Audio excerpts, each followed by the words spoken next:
A waitress slipped the CEO a note that read, "Don't drink it and leave now." He grabbed her hand, his eyes meeting hers, and said, "Come with me." The Waldorf Astoria's ballroom shimmered with opulence, its gilded chandeliers hanging like crowns from vaulted ceilings. They cast a soft golden hue over a sea of tuxedos and satin gowns.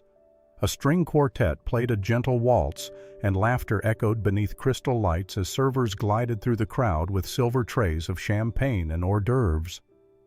Tonight was a celebration. Heliosite Technologies had just gone public in one of the decade's most successful IPOs, and the world was watching. Investors, tech giants, and media elites had gathered to raise their glasses in honor of the company's meteoric rise. At the center of it all stood Jonathan Reyes, 32, the enigmatic CEO and founder. Clad in a tailored black tuxedo, he looked every bit the part, confident, composed, magnetic. Yet behind the surface, his eyes told a quieter story. There was exhaustion in the lines at the corner of his mouth, tension in his jaw, years of pressure, of expectations, of fighting to prove himself. Raised in a New Jersey orphanage, Jonathan had fought his way out with nothing but a scholarship, a brilliant mind, and the kind of relentless will that left no room for failure. Now he stood atop the tech world, but even at the pinnacle, he felt something deeper, a disquiet he could not ignore. At the edge of the ballroom, Aurora Lane, 24, moved quietly among the guests, a tray balanced effortlessly on one hand. Her blonde ponytail bounced with every step, neat and professional. But her eyes, green and sharp, held something else beneath the surface: worry, urgency, fear. She was not just a waitress. She worked nights at the Waldorf to support her 6-year-old sister Maya, who waited in the staff room just down the hallway, swinging her feet from a bench, dressed in her usual pink dress. Aurora had promised she would be back in time to walk Maya home after the event. But something had changed tonight.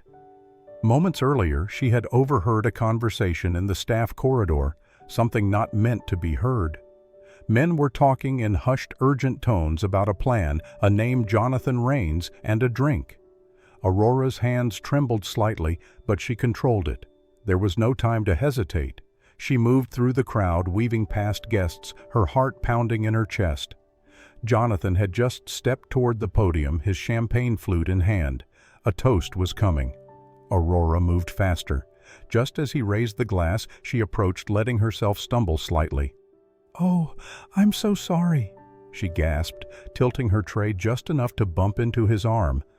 The champagne sloshed from his glass, splashing onto the floor and speckling the sleeve of his tuxedo.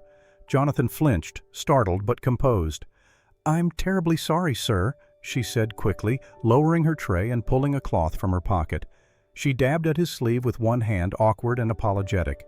With the other, unseen by all around them, she slipped a small, folded note into his hand.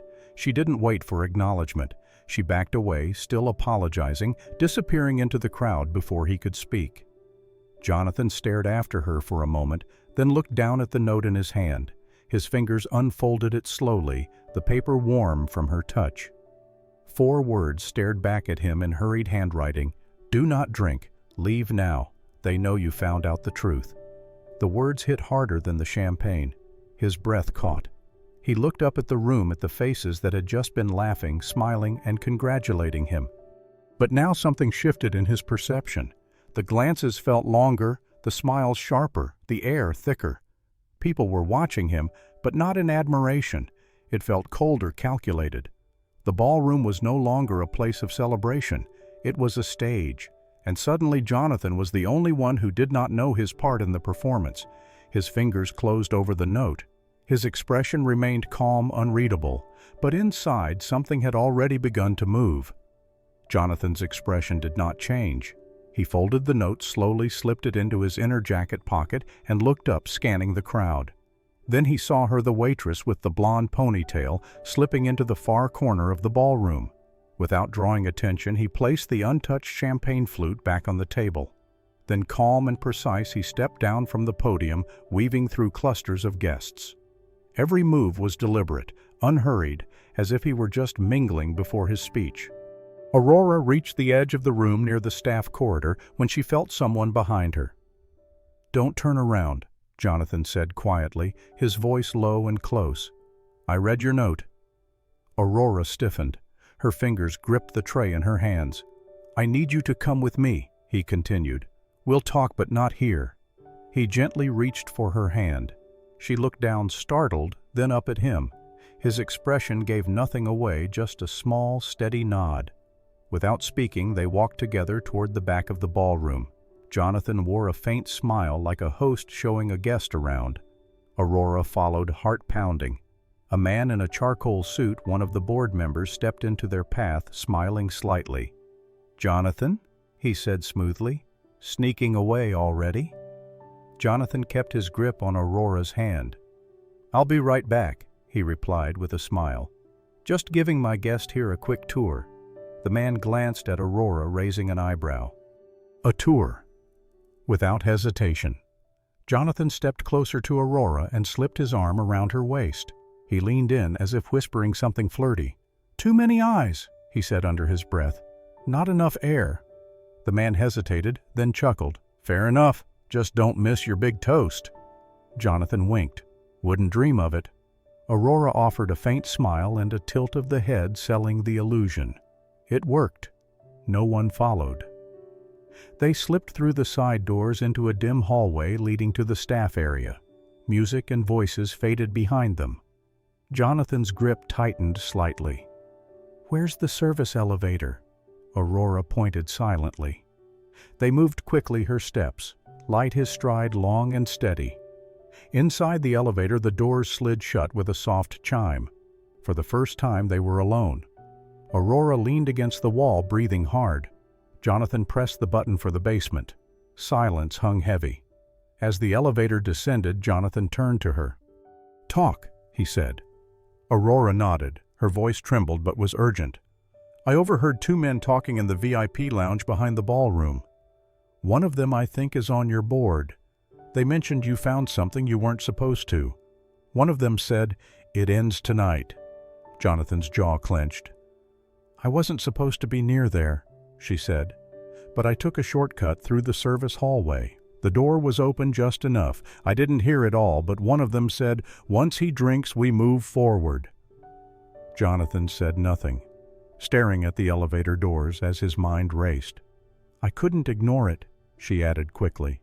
"I didn't know who to trust. I didn't even know if you'd believe me." He turned to her, and for the first time she saw something unexpected in his eyes. Not suspicion, not authority, but gratitude. "You did the right thing," he said quietly. The elevator dinged. The doors opened into the shadowy service corridor below. Jonathan stepped out first, scanned the empty hallway, then looked back at her. "Come on," he said. "We don't have long." The storage room in the basement was dimly lit, its concrete walls lined with folded banquet chairs, unused linens, and crates of bottled water. The low hum of the building's boiler echoed faintly through the space, but all Aurora could hear was her own heartbeat pounding in her ears. Jonathan closed the door behind them, locking it quietly. He scanned the room once, then turned to face her. "Tell me everything," he said, his voice low and calm. Aurora nodded, still catching her breath, her hands twisted nervously in front of her fingers, wringing the edge of her apron. "It happened maybe 20 minutes before the toast," she began. "I was cutting through the back hallway just trying to save time. There's a shortcut near the kitchen that leads past the VIP lounge. The door to the lounge was open just a crack." Jonathan listened intently, his expression unreadable. "I wasn't trying to eavesdrop," she continued quickly, "but I heard voices angry low, so I stopped." She swallowed hard, reliving the moment. "There were 3 men inside, 2 I didn't recognize, but the third. I realized it was Mr. Coburn. I've seen him at the hotel before. He's on your company's board, isn't he?" Jonathan gave a slow nod. "Vice chairman. Been with Heliosite since the beginning." Aurora's voice dropped to a whisper. "They were talking about you." His jaw tightened. "One of the men said—" She paused, trying to recall the exact words. "He said he thinks he can hide the internal report at home. It all ends tonight.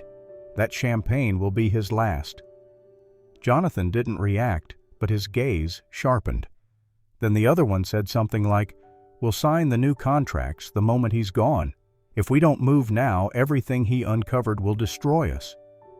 Aurora shook her head. "I didn't understand what they meant at first, but it was clear they were planning to get rid of you tonight." A heavy silence settled over the room. Jonathan turned away, bracing his hands on the edge of a storage shelf.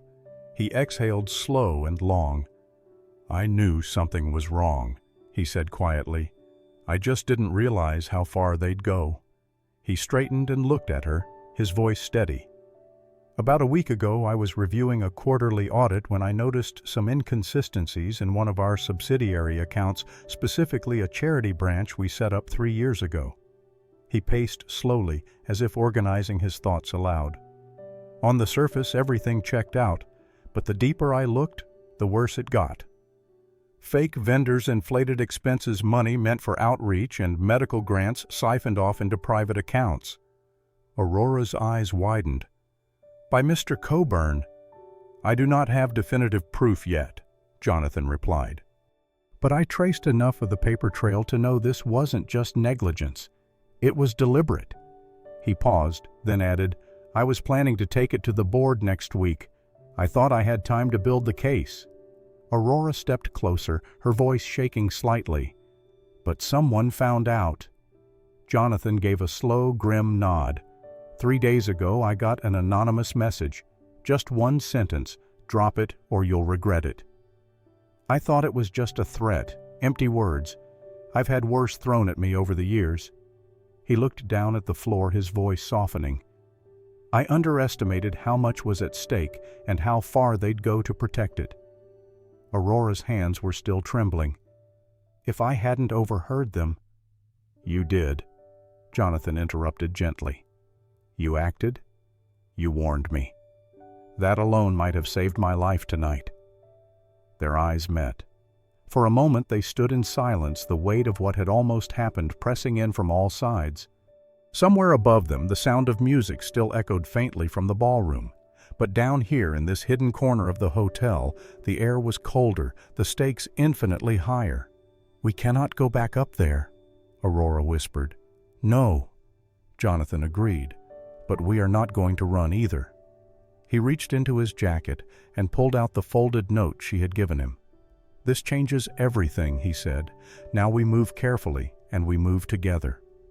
Jonathan stood still for a long moment, processing everything Aurora had just told him. The room around them felt tighter now, as if the walls themselves understood the weight of the truth. "We cannot stay here," he finally said. "We need to get you out of this building." Quietly.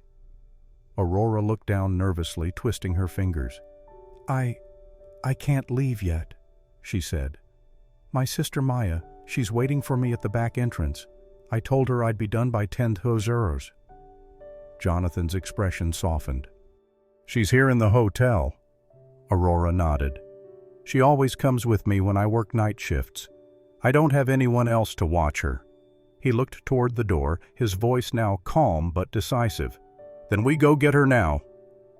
He led Aurora through a series of narrow service corridors, bypassing the main elevator shafts and security stations. Every corner they turned felt like a new risk, every echo behind them a possible danger. But Jonathan remained composed, his presence grounding Aurora even as her heart raced. At the end of one hallway they reached the emergency stairwell. Jonathan pushed open the heavy steel door and motioned for her to go first. The stairwell was dim and industrial, smelling faintly of dust and old concrete. They descended in silence, footsteps soft and urgent. At the bottom, he led her through the employee-only exit that opened into the narrow alley behind the hotel. The air outside was sharp and cold, and Aurora's breath rose in small clouds. "There," she whispered, pointing to the far end of the alley. A small figure sat on a bench tucked into the shadows, legs swinging, wearing a pink dress that stood out like a petal in the dark. "Maya," Aurora called, gently breaking into a light jog. The little girl looked up, beamed, and ran toward her sister, arms outstretched. "I was starting to get cold," she said, her voice light and innocent. Jonathan followed behind, silent, watching them. Aurora bent down and hugged her sister tightly. When she looked up, Jonathan was already removing his tuxedo jacket. Without a word, he knelt in front of Maya, draped the jacket around her small shoulders, and gently pulled it snug. "Sorry we're late," he said, his voice soft and warm. "But your sister just did something very brave." Maya looked up at him with wide eyes. "Is she in trouble?" "No." He smiled. "She helped someone. She helped me." Maya blinked, then nodded solemnly, as if she somehow understood more than her ears allowed. She reached out and took Jonathan's hand, small fingers wrapping around his. Aurora stood motionless for a moment, overwhelmed. The cold night, the fear, the uncertainty, all of it had weighed down on her shoulders for so long. And yet, here was this man, powerful, composed, and now crouched beside her sister, treating them like they mattered. No one had ever done that before. Jonathan stood gently, lifting Maya into his arms. "We're not going home just yet," he said, looking at Aurora. "But you're both safe now." She nodded, unable to speak, her throat thick with emotion. Jonathan reached into his pocket and pulled out his phone. He stepped a few feet away, dialing quickly. "Mark, it's me," he said, his tone quiet but firm. "I need you right now. No questions. Back alley entrance of the Waldorf." He paused, listening. "Yes, and bring your bag. We may not have long." He hung up and turned back to them. "A friend of mine is on his way. Someone I trust. He used to be NYPD. Left the force a few years ago, got tired of the red tape. He's a private investigator now. Smart, careful. Name's Mark Dalton." Aurora nodded slowly. "And you trust him?" "With my life," Jonathan said. She looked at him, really looked. For the first time her eyes met his, without fear, without distance. Something unspoken passed between them, something simple and human. Trust, and maybe the beginning of something even more. The black SUV rolled quietly through the Manhattan streets, away from the glittering lights of the Waldorf Astoria, and into quieter neighborhoods. Aurora sat in the back seat with Maya curled against her, already dozing off beneath Jonathan's jacket. Jonathan sat beside them, silent, his thoughts clearly elsewhere. They arrived 20 minutes later at a modest brownstone nestled between two towering glass buildings. It was the kind of place that went unnoticed, a structure with charm but no extravagance. Jonathan led them up a narrow staircase and unlocked the door to a second-floor apartment. "Here," he said softly. "You'll be safe." Aurora stepped inside and paused. She had imagined glass walls, high-tech panels, maybe even a private elevator. But instead, the space was surprisingly simple. Warm wood floors, shelves filled with books and framed photographs, a worn leather couch and soft lighting. It felt lived in, not staged. She looked at him with new eyes. "This doesn't look like a billionaire's place," she murmured. Jonathan gave a faint smile. "That's because it isn't. It's mine." He gestured toward the hallway. "The guest room is down there. You can put Maya to bed if you'd like." Aurora nodded and carried her sleeping sister down the hall. Jonathan waited until the door closed before moving to a cabinet near his desk. He reached behind a row of books and pressed a small latch. A panel slid open, revealing a small wall safe. He dialed in the code, paused for a second, then opened it. Inside was a stack of folders neatly labeled, along with a flash drive and a leather-bound notebook. He pulled out the top folder and placed it on the desk. Aurora returned a few minutes later, looking quieter, more composed. She watched as Jonathan sat and opened the folder, spreading out several pages. "These," he said, tapping the papers, "are copies of internal audits from our subsidiary offices. One in particular, a charitable foundation we launched 3 years ago, raised too many red flags."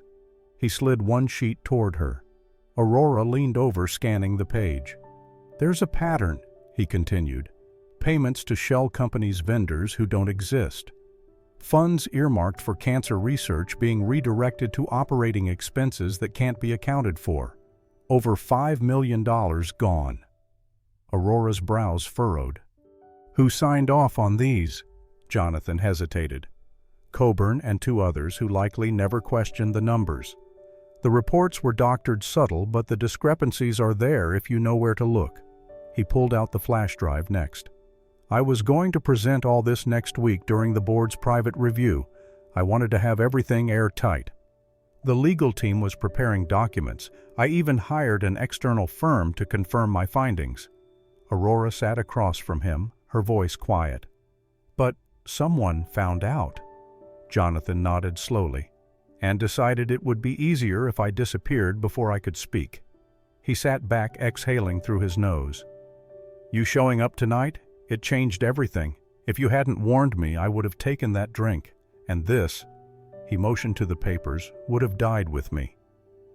Aurora looked at the documents, then back at him. So what now? He met her eyes. Now we finish what I started. She nodded. Outside the city carried on. Horns, blaring lights, flickering lives rushing past each other in anonymous streams. But in that quiet apartment under the soft light of a single desk lamp, something important was happening. Two strangers were becoming allies, not by chance, but by choice. 2 days later, the boardroom on the top floor of HelioSite Technologies was filled with tension disguised as confidence. The emergency meeting had been called by Vice Chairman Coburn, an urgent review of transitional leadership in light of Jonathan's unexplained absence. Around the long glass table, familiar faces gathered: directors, legal advisors, department heads. Polished shoes, tailored suits, calm expressions, masking quiet unrest. Everyone wondered the same thing. Had Jonathan Reyes really disappeared, or was he planning something? Coburn called the meeting to order, tapping his fingers on the glossy surface. Mr. Reyes has taken an indefinite leave. We need to move forward. Interim leadership pending contracts. Let's begin. At the far end of the room, a young woman entered in a catering uniform carrying a tray of coffee. Coffee, gentlemen? She asked politely, her voice soft. No one gave her more than a glance. Aurora, hidden beneath the uniform, moved with practiced grace, setting cups at each seat. Her blonde hair was tucked into a black cap, her eyes cast downward, but she heard everything. Beneath her tray was a small transmitter, and inside the air vent across the room, Mark Dalton's hidden recorder picked up every word. 2 blocks away, inside a nondescript surveillance van, Mark sat with headphones on, monitoring the feed. Next to him, Jonathan leaned forward, eyes locked on the screen. Then it happened. Harlan Dent, a legal advisor in his 50s, shifted in his seat and muttered under his breath, unaware his mic picked it up. Even if he has the originals, it's too late. He's probably on a jet or buried somewhere. Someone let out a low chuckle. Another board member added, if he's smart, he'll stay gone. We've already locked in the votes. Coburn didn't respond, but the hint of a smirk curled on his face. In the van, Mark pressed a small button on the transmitter, a silent signal. Inside the boardroom, Aurora took a slow step back. Then the doors opened. Heads turned. Jonathan Reyes stepped inside, calm, composed, and unmistakably alive. The room froze. The air turned to ice. Coburn stood halfway from his chair, pale. Jonathan, we weren't expecting.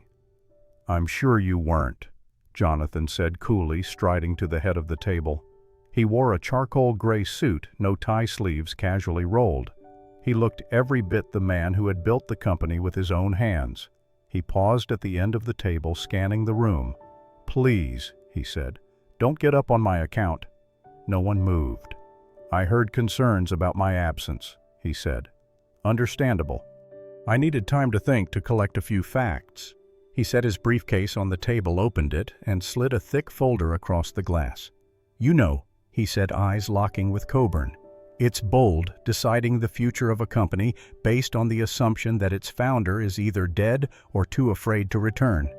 Coburn tried to speak, but Jonathan raised a hand. No explanations. I've already heard enough. He addressed the full board, now voice calm but firm. "This folder contains financial records, email threads, shell account details, and names. Copies have already been sent to federal investigators and our legal counsel, and if needed, the press." A ripple of alarm moved through the room. Jonathan leaned forward, both hands on the table.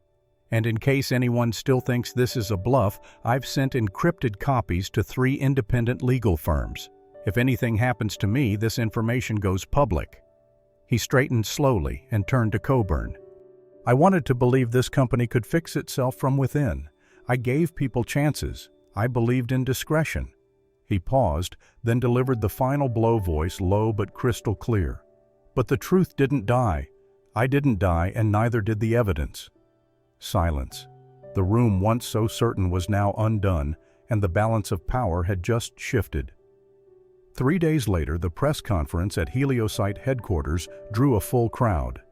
Cameras lined the back wall. Lights blazed from every angle, and the air buzzed with anticipation. Reporters, shareholders, and staff filled the room, some anxious, some hopeful, all waiting for answers. Jonathan Reyes stood at the front, composed in a navy blue suit, no tie. To his left, company counsel. To his right, a screen displaying the Heliosite logo and one bold word beneath it: transparency. He approached the podium and scanned the crowd. "Thank you for being here," he began. "I speak today not just as CEO, but as someone who came close to losing everything because I refused to look the other way." He let the silence settle before continuing. "In recent weeks, I discovered serious misconduct within one of our charitable arms. A foundation meant to fund medical outreach had instead been used to divert millions into private accounts signed off by members of our own board." A low murmur rippled through the crowd. "Using documentation and the support of outside investigators, I've turned over all evidence to federal authorities. Arrests have been made. Heliosite is cooperating fully." Phones buzzed and reporters began typing, but Jonathan kept his gaze steady.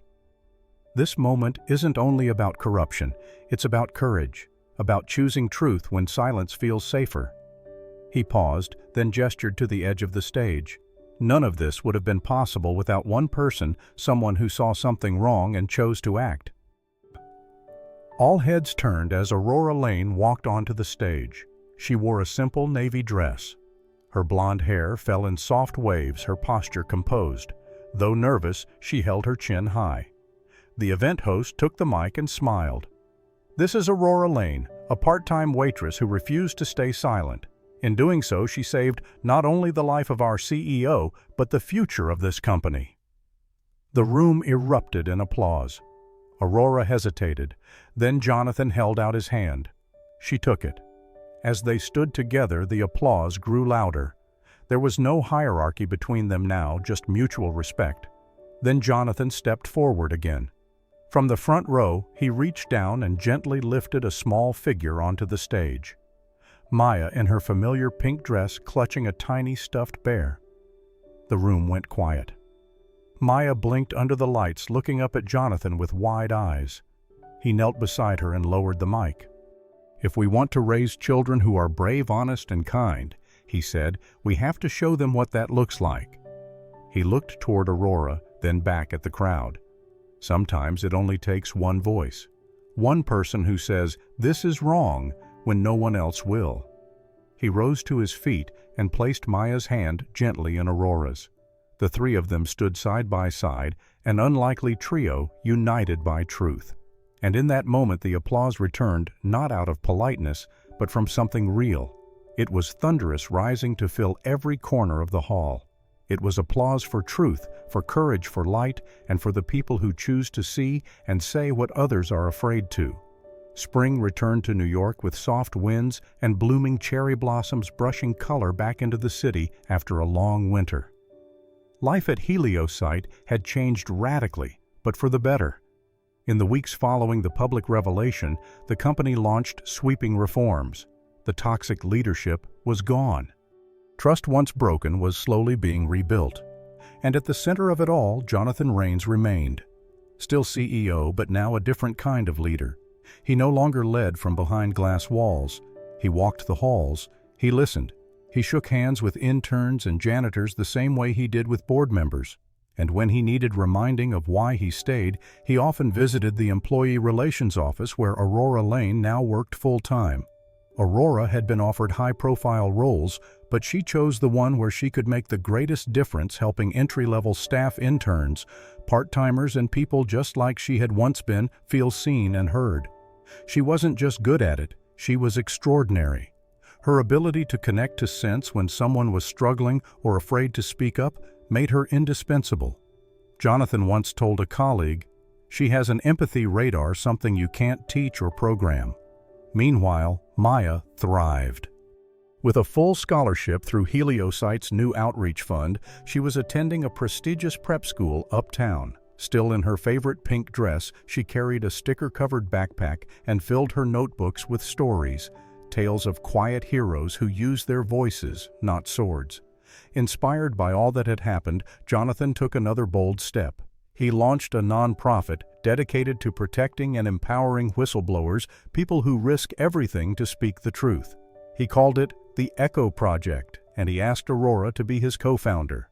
At first, she hesitated. "I'm not a leader," she said, but Jonathan smiled. "You already are."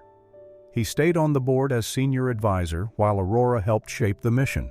Together, they built a network supporting whistleblowers through legal help education and, most importantly, a place to be heard. Aurora also found a new voice through writing. One quiet night with Maya asleep beside her, she sat down at her laptop and began typing their story. From the spilled champagne to the whispered warning, from fear to truth. She titled the post, "The Note That Changed Everything." It went viral within days.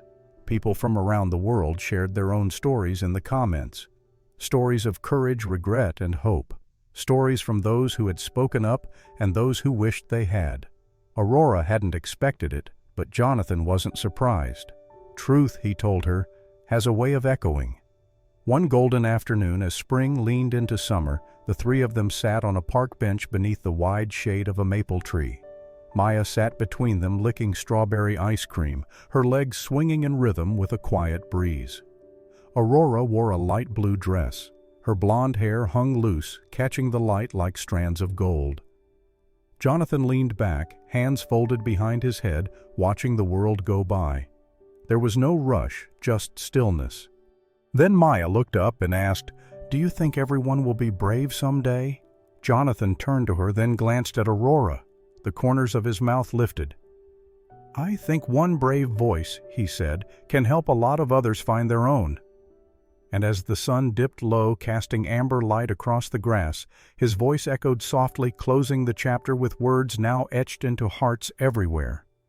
"They told me to stay silent, but a girl with blonde hair with nothing but a small piece of paper reminded me that truth deserves a voice. Thank you for watching this soul-stirring story. If this story moved you, if it reminded you that courage doesn't always roar, sometimes it whispers through a folded note, a quiet warning, or a hand held in the dark, then don't forget to show your support. Tap the hype button to help us keep sharing powerful, heartfelt stories like this one. Subscribe to Soul Stirring Stories and turn on notifications so you never miss the next tale that just might heal, inspire, or change your heart. From all of us here, thank you for believing in the power of truth, kindness, and the human spirit. Until next time, stay kind, stay brave.